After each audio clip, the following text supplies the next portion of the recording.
The beginning for us would be when Caitlin was a year old, and while she was born, a typical child, she endured a horrific injury, which left her with a traumatic brain injury.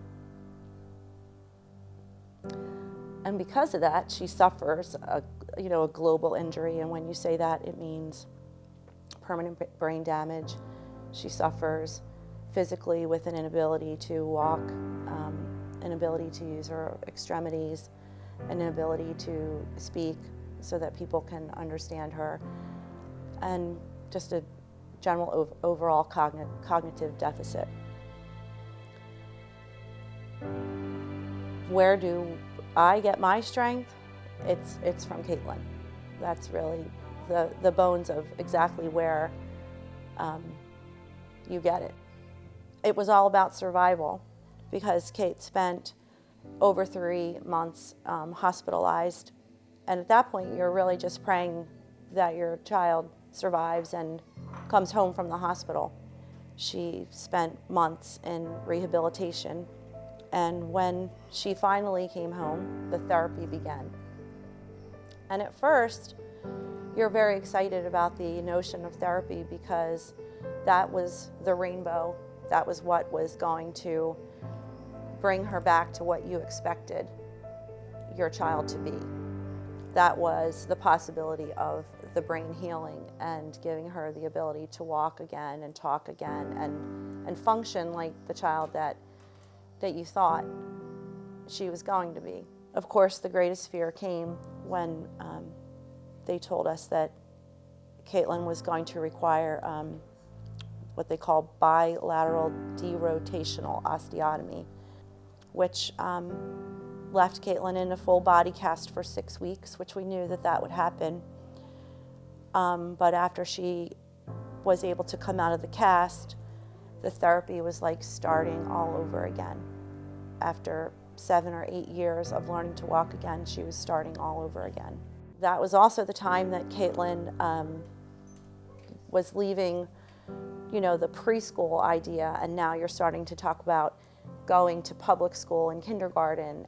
And while we were very excited about graduation from high school for our other children, that was a day that was so scary for me, for Caitlin. Because of the laws, she's allowed to stay in a program. She was in a private school, Kingsway Learning Center, which unfortunately there just wasn't a program for Caitlin or for any individuals actually at Kingsway once they aged out, once they hit that magic age of 21. That window also closes. So now you're left with kind of navigating through the state's confusion of what's really out there for adults that are 21 years old with special needs. Caitlin has a voice. She definitely has her interests, her likes, her needs. If she's enjoying what she's doing, she makes that loud and clear. And I think I've helped her to find independence by working with her family, because she's an integrated part of this family. And so together with her family, we have worked to really hone in on what are her needs, how can we best get those needs, how can we use the system to Caitlin's advantage and find a program that works for what Caitlin wants. Caitlin's done a lot of really cool things that I could have never done by myself. Just people in society help. The family helps. Caitlin's gone parasailing. She's gone horseback riding countless times. She loves to go fast in the Jeep. And that's probably those events, those times in her life, they are events that you look back at and have so much joy, and you just are so excited to plan the next one, the next big event, to see her smile and happy.